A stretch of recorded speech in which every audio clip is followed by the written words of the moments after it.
ఈరోజు మన టాపిక్ పొదుపు విజయానికి తొలిమెట్టు. ఒక వ్యక్తి యొక్క సంపదని అతను ఎంత సంపాదిస్తున్నాడన్న దాని మీద కాకుండా అతను ఎంత పొదుపు చేస్తున్నాడన్న దాని మీద ఆధారపడి లెక్కిస్తారు. అంటే అతని ఆర్థిక స్థితిగతుల మీద పొదుపు అంత ప్రభావం చూపిస్తుంది. ఖచ్చితంగా అప్పుడు పొదుపు విజయానికి తొలిమెట్టే అవుతుంది. అసలు పొదుపు మన విజయంలో ఎలాంటి పాత్ర పోషిస్తుందో చెప్పడానికి మనతో పాటు ప్రముఖ వ్యక్తిత్వ వికాస నిపుణులు సర్ జీవి రావు గారు ఉన్నారు. అలాగే పొదుపు విషయంలో తమ డౌట్స్ క్లారిఫై చేసుకోవడానికి కొంతమంది స్టూడెంట్స్ కూడా ఉన్నారు. జీవి రావు గారు నమస్కారం. నమస్కారం. అందరికీ సక్సెస్ మంత్రానికి స్వాగతం. ఫస్ట్ ఆఫ్ ఆల్ పొదుపు విజయానికి తొలిమెట్టు అన్నారు, కారణం? పొదుపు అనేది మనిషి చేసేటప్పుడు ఎందుకు మనం అవసరం తొలిమెట్టు అని చెప్తున్నామంటే, మనిషి యొక్క జీవితం తను సంపాదించే రోజుతో అంతం కావటం లేదు. తను ప్రారంభించిన జీవితం ఇంకా ఎన్నో సంవత్సరాలు తను జీవించాలి. తర్వాత ఈరోజు ఎంత సంపాదిస్తున్నాడో బతికినంతకాలం అదే విధమైన సంపాదన ఉంటుందని గ్యారంటీ కూడా లేదు మనిషికి. సంపాదిస్తున్నాడంటే రోజుల్లో పొదుపు చేయటం కనుక అలవాటుగా చేసుకుంటే తప్పనిసరిగా విజయం అతని వెంటే ఉంటుంది. దీనికి ఎన్నో ఉదాహరణలు ఉన్నాయి. మనకి 1980వ సంవత్సరంలో కేవలం 1 లక్ష రూపాయలు మాత్రమే విప్రో లాంటి షేర్లో పెట్టుబడి పెట్టిన వ్యక్తి 2010 నాటికి అంటే 30 సంవత్సరాల నాటికి ఆ 1 లక్ష రూపాయలు 4,000 కోట్ల రూపాయల సంపదగా ఎదగటం మనం చూసాం. అంటే కేవలం 1 లక్ష రూపాయల యొక్క పొదుపు 4,000 కోట్ల రూపాయల సంపదను సృష్టించింది. పొదుపే చేయకుండా ఆ రోజు సంపాదించిన డబ్బును ఆ రోజే ఖర్చు పెట్టే వ్యక్తుల్ని మనం చూస్తే ఆ సమాజం కానీ ఆ దేశం కానీ ఎలా తయారైందో మనకు తెలుస్తుంది. ఉదాహరణకి అమెరికా లాంటి అగ్రదేశాలని భారతదేశం లాంటి దేశాలని మనం పోల్చి చూస్తే, అమెరికాలో సాధారణంగా ఎవరైనా సంపాదించిన డబ్బును 5 రోజులు సంపాదిస్తే మిగిలిన 2 రోజుల్లో ఆ డబ్బుని ఖర్చు పెట్టేయటం అనేది ఎక్కువ మందికి అలవాటు ఉంది. అయితే మన భారతదేశంలో మనకి చిన్నప్పటి నుంచి కూడా మనకి ఏమని చెప్తుంటారంటే, నువ్వు కొద్దిగా గొప్ప నువ్వు పొదుపు అనేది నువ్వు అలవాటు చేసుకో అని చెప్పి చిన్నతనం నుంచి మనకు చెప్తూ ఉన్నారు. ఈ పొదుపు చేయటం అలవాటుగా చేసుకున్న వ్యక్తి ఆ పొదుపు అలా సంపదగా పెరుగుతూనే ఉంటుంది. అంతేకాదు, పొదుపు అలవాటు లేని వ్యక్తి జీవితాంతం కూడా డబ్బు కోసం పనిచేస్తూనే ఉండాలి. అదే పొదుపు అలవాటు ఉండే వ్యక్తి ఏం చేస్తాడంటే, తన జీవితాంతం డబ్బు కోసం పనిచేయక్కర్లా, తను పొదుపు చేసినటువంటి డబ్బు తనకి సంపదను సృష్టిస్తూ ఉంటుంది. అంటే మన కోసం మనం సంపాదించినటువంటి డబ్బు మన కోసం పనిచేస్తుంది, డబ్బు మనకి స్లేవ్ లాగా పనిచేస్తుంది. అదే పొదుపు అలవాటు లేని వ్యక్తి డబ్బుకు అతను స్లేవ్ అయిపోతాడు, అతను బానిస అవుతాడు. అతను అలా పనిచేస్తూనే పోవాలి తన జీవితం గడవాలంటే. ఇంకొక ఉదాహరణ తీసుకుంటే, ఒక విద్యార్థి ఉన్నాడు. 3 సంవత్సరాల పాటు చాలా కష్టపడుతూ ఉన్నాడు. అతను చూస్తున్నాడంటే మిగిలిన వాళ్ళంతా కూడా ఏమనుకున్నారంటే, వీడు పిచ్చోడిలాగా ఉన్నాడు, మనమేమో హాయిగా సినిమాలు, షికార్లు, పబ్బులు ఏం కావాలంటే అది చేస్తున్నాం, వీడన్నా తిరిగి రాని స్టూడెంట్ లైఫ్లో చదివే ధ్యేయంగా అలా చదువుతూ పోతున్నాడే అని అతను చూసి నవ్వుతూ ఉన్నారు. అయితే ఈ 3 సంవత్సరాల కాలంలో అతను సాధించినటువంటి విజయాలతో రానున్నటువంటి మరో 50 సంవత్సరాల పాటు కూడా అతను ఎంతో చక్కటి రిలాక్స్డ్ లైఫ్ అతను పొందగలుగుతున్నాడు. మరి ఈ 3 సంవత్సరాలు ఎంతో ఆనందంగా గడిపారని అనుకుంటున్నటువంటి వ్యక్తి ఆ మిగిలినటువంటి 50 సంవత్సరాలు కూడా మనిషి ఎలా జీవించకూడదు అనటానికి రోల్ మోడల్గా మిగిలిపోయాడు. అంచేత ఒక మనిషి ఎలా జీవించాలో రోల్ మోడల్గా ఉండాలి అనుకుంటే పొదుపును మార్గంగా ఎంచుకోవాలి. ఎలా జీవించకూడదో తెలుసుకోవాలనుకుంటే పొదుపు అనేది చేయకుండా సంపాదించిన డబ్బులు అలా ఖర్చు పెడుతూ పోతే వాడు జీవితాంతం కూడా బానిసత్వంలోనే మొగ్గేటువంటి అవకాశం ఉంటుంది. అసలు పొదుపుని ఏ వయసు నుంచి ప్రారంభించాలి పొదుపు చేయడం? ఒక వ్యక్తి తను సంపాదించడం మొదలుపెట్టిన తొలి రోజు నుంచి కూడా పొదుపు చేయడం మొదలుపెట్టాలి. అయితే సంపాదనే కాదు, ఇంకా చెప్పాలంటే చిన్న వయసులోనే మనకి బహుమతులు అందుకోవటం మొదలు పెడతాం. మన తాతగారు కానీ, మన తల్లిదండ్రులు కానీ, స్నేహితులు కానీ ఆ వచ్చేయంటే బహుమతుల ద్వారా వచ్చిన డబ్బులోనే కొంత బాల్యంలోనే గనక కొంత పొదుపు చేయటం అలవాటు చేసుకుంటే, పిల్లకి గనక అది గనక మనం అలవాటు చేయగలిగితే వాళ్ళ జీవితం ఎంతో మహోన్నతంగా ఉంటుంది. తల్లిదండ్రులు వారికి పొదుపుని ఎలా అలవాటు చేయాలి? చాలా మంచి ప్రశ్న ఇది. ఎందుకంటే తల్లిదండ్రులు పిల్లలకు పొదుపును అలవాటు చేయాలంటే ముందు వాళ్ళు పొదుపు చేయాలి. పిల్లలు ఎప్పుడు కూడా మనకన్నా తెలియగలవాళ్ళు. పిల్లలు ఏ అలవాటునైనా సరే ఎలా చేసుకుంటారంటే మనం యొక్క పద్ధతులను బట్టి. ఒక పిల్లవాడు ఒక మాట నేర్చుకున్నా, ఒక నడవడిక నేర్చుకున్నా తల్లిదండ్రులు చూస్తే నేర్చుకుంటాడు. ఎప్పుడైతే ఆ పిల్లవాడు మనం చూస్తున్నాడో, ఆ తల్లిదండ్రులు ఎంతో సంపాదిస్తూ కూడా పొదుపును కూడా అవలంబించడం చూశాడో, అప్పుడు ఆ పిల్లవాడిలో కూడా ఆ యొక్క లక్షణం అలవడుతుంది. నేను ఇక్కడ ఒక చిన్న ఉదాహరణ చెప్తాను. వారెన్ బఫెట్ గారు ఎంతో డబ్బు సంపాదించి ప్రపంచంలోనే అత్యంత ధనవంతుడిగా ఎంతో కాలం కీర్తించబడినప్పుడు ఆయన సంపాదించిన డబ్బులో 97% దాదాపుగా ఇతరులకు దానం చేయటం జరిగింది.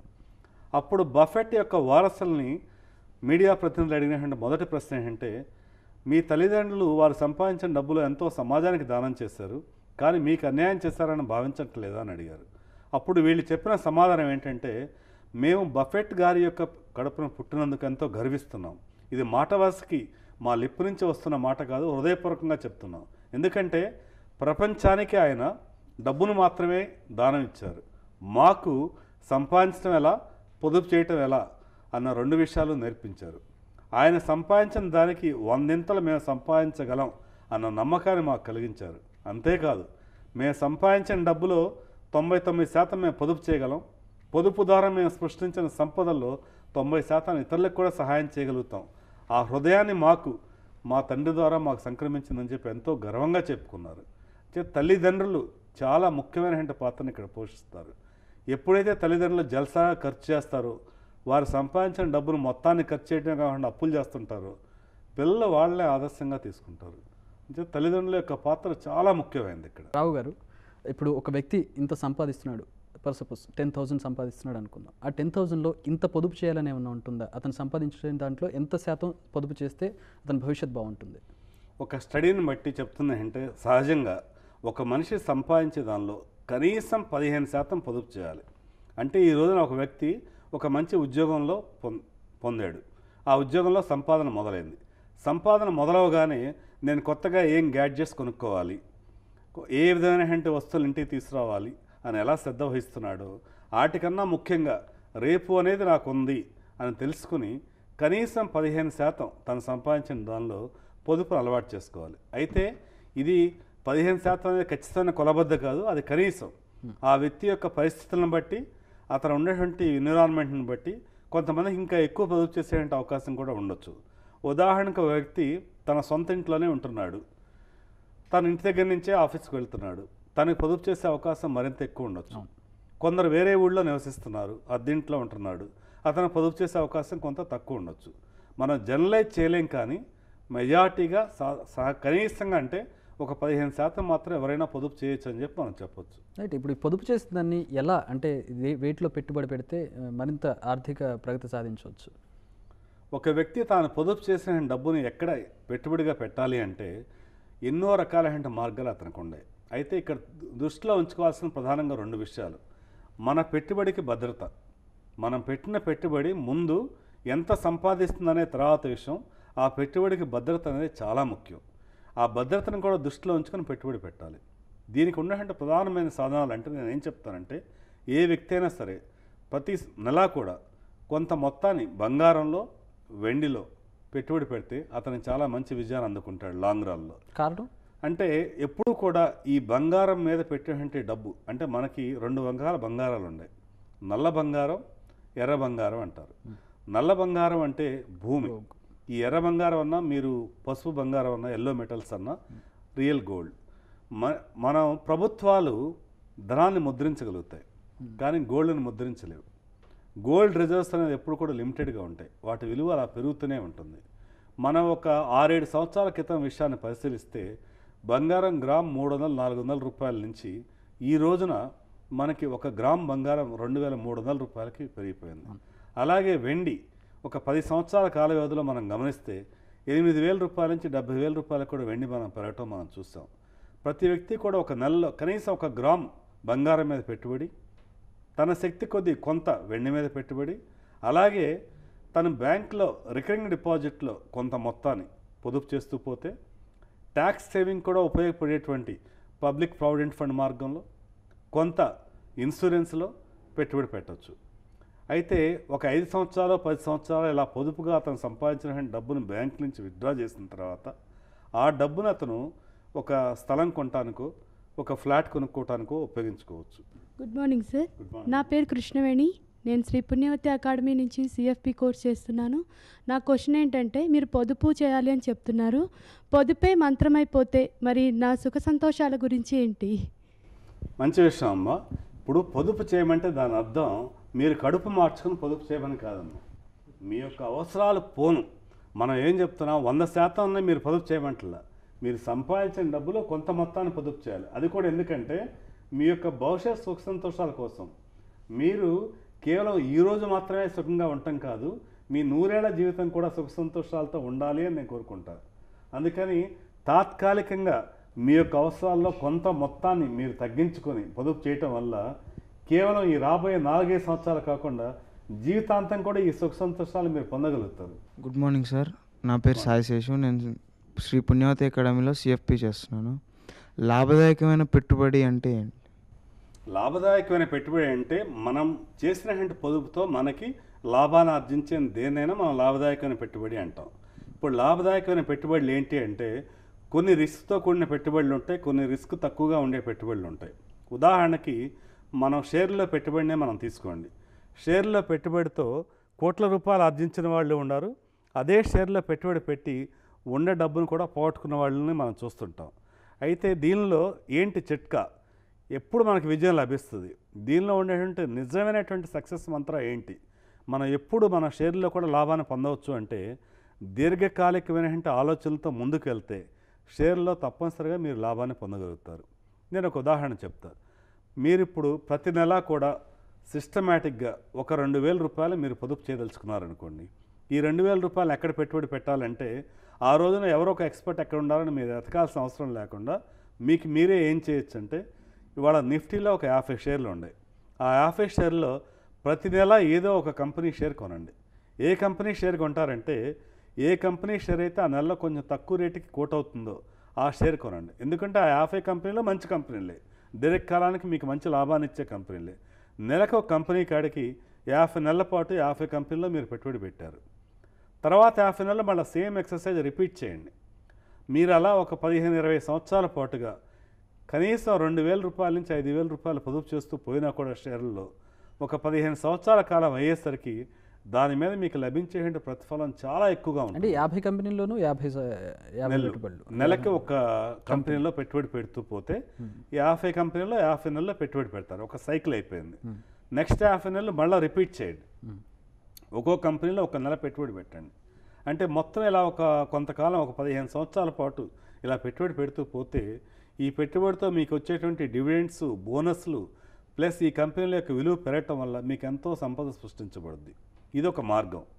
ఇలాగే కాకుండా ఇంకా మనం ఇంతకుముందే తెలుసుకున్నాం, బంగారంలో కానీ వెండిలో కానీ భూమి మీద కానీ మీరు పెట్టే పెట్టుబడులతో మీకు ఎంతో విజయాలు అందుతాయి.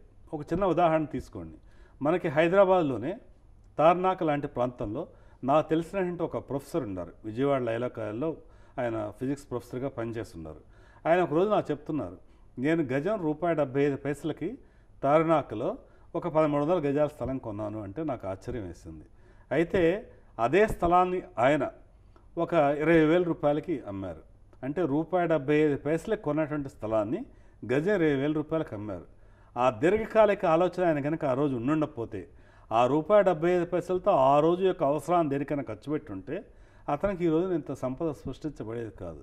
అలా అతను పొదుపు చేసిన డబ్బుతో ఇవాళ ఆయన రిటైర్మెంట్ ఆనందంగా ఉండటమే కాకుండా ఆయన పిల్లలు, ఆయన మనవళ్ళు, ముది మనవళ్ళు అందరూ కూడా ఎంతో ఆనందకరమైన జీవితాన్ని ఇవాళ గడుపుతున్నారు. చేత నీవు చేసేటువంటి పెట్టుబడిలో ముఖ్యంగా కావాల్సింది ఏంటంటే తాత్కాలికంగా తక్షణమే ఫలితాన్ని ఆశించకుండా దీర్ఘకాలిక పెట్టుబడుల మీద మనం దృష్టి మళ్లిస్తే మనం ఎంతో విజయాన్ని మనం అందుకుంటాం. నా క్వశ్చన్ ఏంటంటే, మీరు చెప్పారు పొదుపు ప్రాముఖ్యత గురించి చెప్పారు, పొదుపు సంపద తెస్తుందని చెప్పారు. కానీ ఇప్పుడు అతను పొదుపు చేస్తూ పోతుంటే తన భార్య కానీ పిల్లలు కానీ ఏదైనా కావాలన్నారనుకోండి, అయినా అతను పొదుపు చేయాలన్నారనుకోండి, మరి కుటుంబ కలహాలు రావా? ఇప్పుడు కుటుంబంలో ప్రతి వాళ్ళకు కూడా కొన్ని కోరికలు ఉంటాయి. అయితే ఆ కోరికలు సహేతుకమైన కోరికలు, ఇతను తీర్చగలిగే కోరికలను కొంతవరకు అతను తీర్చాలి కూడా. ఎందుకంటే కుటుంబం అంతా సంతోషంగా ఉంటేనే అతను ఏదైనా చేయగలుగుతాడు.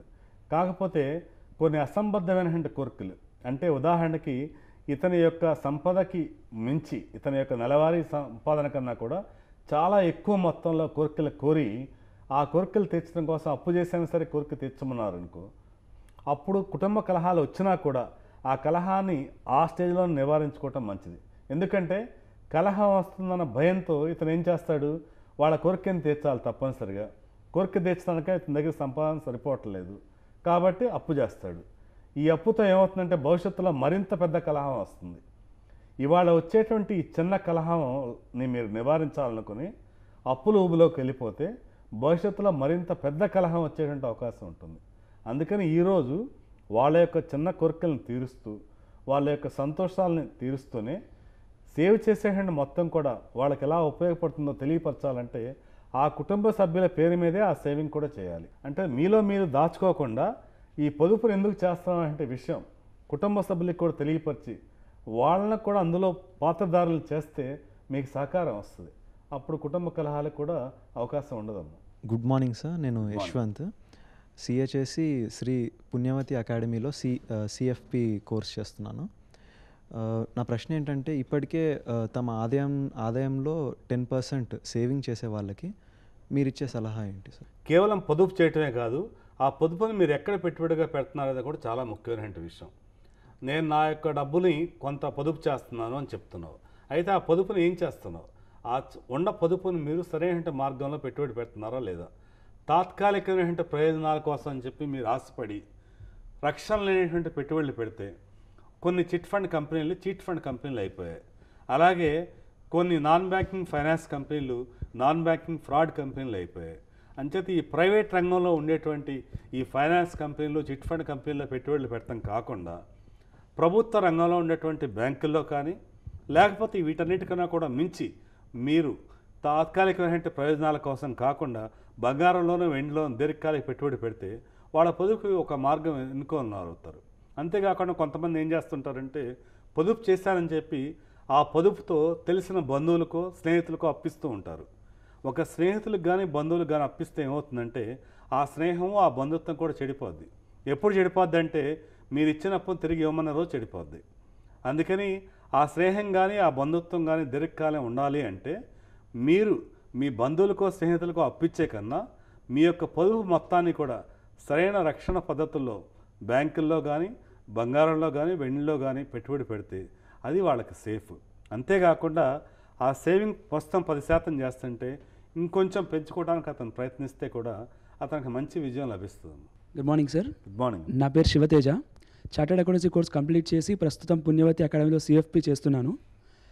సార్, పొదుపు అలవాటున్న వ్యక్తికి అతను పొదుపు వల్ల పెట్టుబడి చేసి లాభాలు అందుకోవడం చాలా సహజం మనం చూసాము. కానీ జీవితంలో ఇప్పటివరకు పొదుపు అలవాటున్న వ్యక్తికి మీరు ఇచ్చే సలహా ఏమిటి సార్? జీవితంలో అసలు పొదుపే చేయని వ్యక్తికి మనం చెప్పాల్సిన విషయం ఏంటంటే నీ జీవితం ఈ రోజుతో ముగియట్లేదు. నీకు ఇంకెంతో భవిష్యత్తు ఉంది. ఈరోజు నేను సంపాదిస్తున్నాను, సంపాదించినంతా ఖర్చు పెట్టుకుంటున్నాను, this is my life my money అని నువ్వు అనుకుంటున్నావు. నిజంగా ఇది నీ జీవితమే, ఆ సంపాదించుకొని నీ డబ్బే. కానీ నీకు రేపు అనేది ఉంది, నీ యొక్క భవిష్యత్తు ఉంది, నిన్ను నమ్ముకునేటువంటి కుటుంబం ఉంది. ఎప్పుడైతే నువ్వు రేపటి గురించి ఆలోచిస్తావో ఆ ఆలోచనతో నువ్వేం చేస్తావు? రేపటి కోసం చెప్పి నువ్వు పొదుపు చేయాలి. ఈ పొదుపు చేయాల్సిన అవసరం అతనికి అర్థమయ్యేట్టుగా ఎలా చెప్పొచ్చు అంటే పొదుపును అలవాటు చేసుకున్న భారతదేశం 20 సంవత్సరాల క్రితం వేరే దేశాలను యాచించి డబ్బు తెచ్చుకున్న భారతదేశం ఈ రోజున ప్రపంచంలోని అగ్రదేశాలు యూరోపియన్ యూనియన్ కంట్రీస్కి కూడా అప్పిచ్చే స్థితికి ఎదిగింది. అలాగే మనం పొదుపే చేయకపోతే కొద్ది కాలం తర్వాత అప్పు చేయాల్సిన పరిస్థితి వస్తుంది. అలాంటి దుర్భర పరిస్థితి నీకు రాకుండా ఉండాలంటే ఒక స్నేహితుడిగా నేను చెప్తున్నానని చెప్పండి. మీరు ఏమని, ఇవాళ నువ్వు పొదుపు చేయి, నువ్వు చేసినటువంటి పొదుపు ద్వారా నువ్వు అభివృద్ధిలోకి వస్తావు, నీ కుటుంబానికి మంచి జరుగుతుంది, నీ దేశం కూడా అభివృద్ధిలోకి వస్తుంది అని చెప్పండి. Thank you very much sir. GV Rao garu Jai హో సక్సెస్ మంత్ర పార్టిసిపేట్ చేసినందుకు. రైట్, మీ అందరికి కూడా thank you very much participate చేసినందుకు. ఇది ఇవాళ జై హో సక్సెస్ మంత్ర. సార్ జీవి రావు గారు చెప్పినట్లుగా మీరు సంపాదించే దాంట్లో మీకు వీలైనంత పొదుపు చేయండి. ఆ పొదుపును మరో దీర్ఘకాలిక పెట్టుబడుల్లో పెట్టండి. ఆ పెట్టుబడి మీకోసం పనిచేసి మీకు డబ్బు సంపాదించే విధంగా చేసుకోండి. ఫైనాన్షియల్ సక్సెస్ సాధించండి. ఇది ఇవాల్టి కపిల్ చేట్స్ జై హో సక్సెస్ మంత్ర.